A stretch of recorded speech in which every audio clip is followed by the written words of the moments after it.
Assalamualaikum warahmatullahi wabarakatuh. Okay, kita teruskan lagi pembelajaran kita dalam sesi PDPR untuk subjek Bahasa Melayu. Okay, hari ini tajuknya ialah kata tanya. Okay, kata tanya digunakan untuk tujuan menanyakan atau menyoal sesuatu perkara.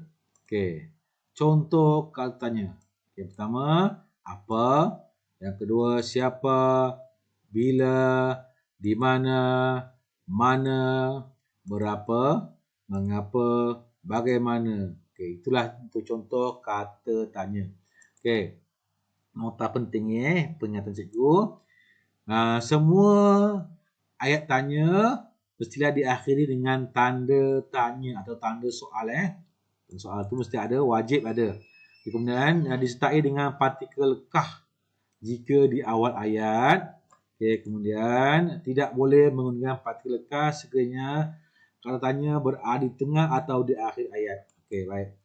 Katanya boleh wujud di depan, di tengah atau di akhir ayat. Okey, tengok. Contoh penggunaan partikel kah. Okey.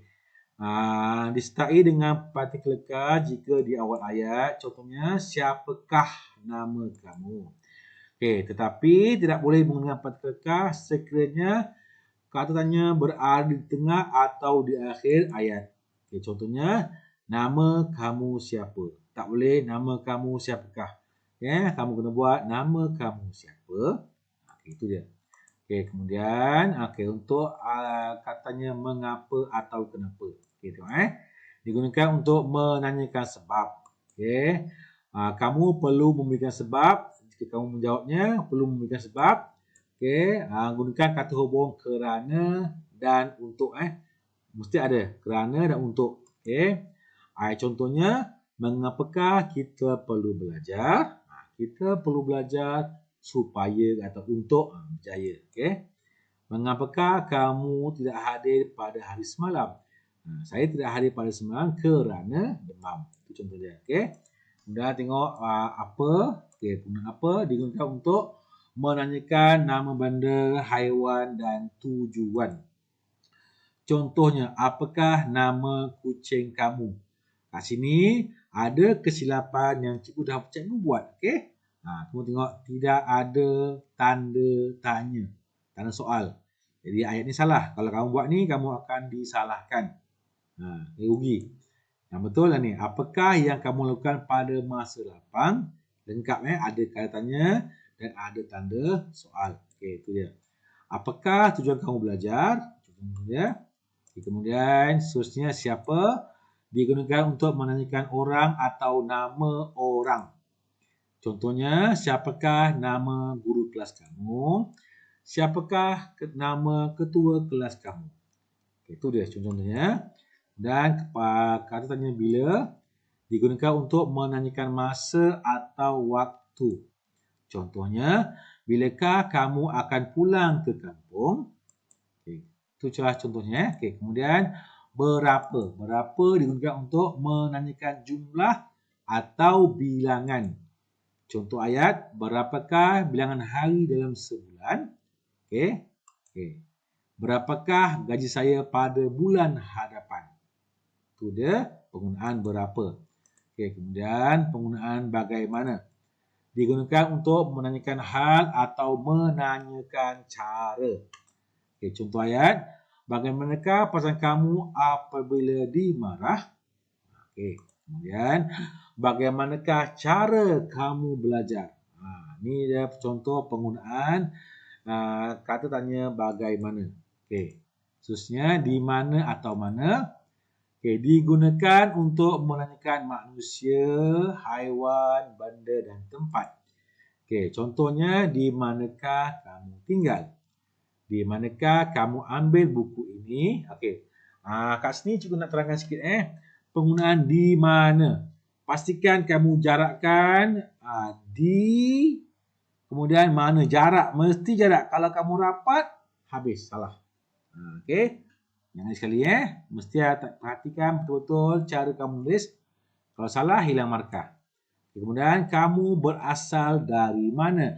Ini contoh ayat tanya yang tidak ada partikel kah. Ini betul. Ini betul. Kamu berasal dari mana? Sebab kata tanyanya mana ni berada di akhir ayat. Jadi tak perlu gunakan partikel kah.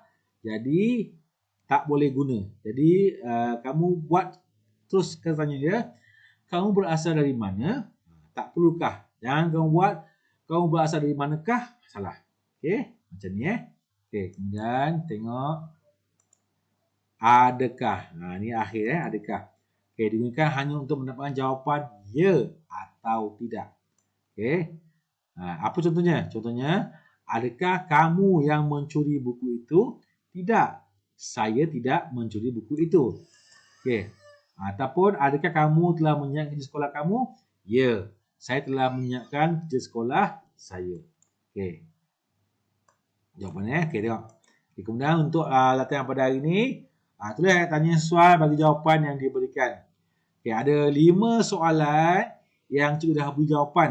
Jawapan dah ada, kamu kena buat soalan saja. Soalan tu berpandukan jawapan yang cikgu beri. Okey, yang pertama.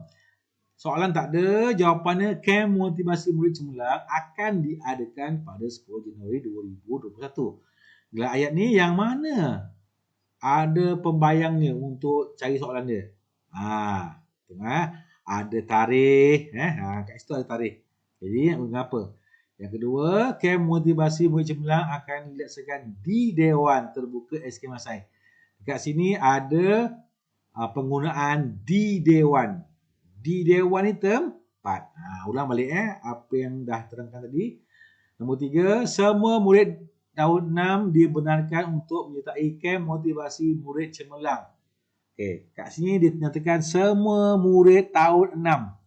Apakah kata tanya yang sesuai? Okey, yang keempat, murid yang berjaya biasanya mempunyai jadual belajar yang teratur dan lengkap. Murid yang berjaya biasanya mempunyai jadual belajar yang teratur dan lengkap. Ini nak guna apa? Siapa, berapa, bila, mengapa, di mana, bagaimana, adakah. Tengok. Yang ni cikgu nak tahu siapa boleh buat. Okey. Yang kelima, pada pendapat saya, kem motivasi murid cemerlang ini diadakan untuk nampak ada untuk, ada perkataan untuk, ada kata hubung untuk, merangsang semangat murid untuk berjaya dalam pelajaran. Okey. Jadi nanti kamu buat dalam buku PM Tata Bahasa. Kalau tak ada, buat di buku BM Pemahaman. Kalau tak ada, buat di buku BM Penulisan.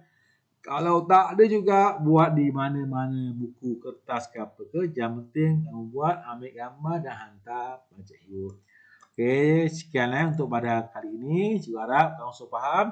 Baca bahasa, kalau kamu tak faham, boleh hubungi cikgu atau WhatsApp cikgu atau call cikgu untuk dapatkan jawapan yang sebenarnya. Okey, untuk dapat penjelasan bukan jawapan, penjelasan daripada cikgu.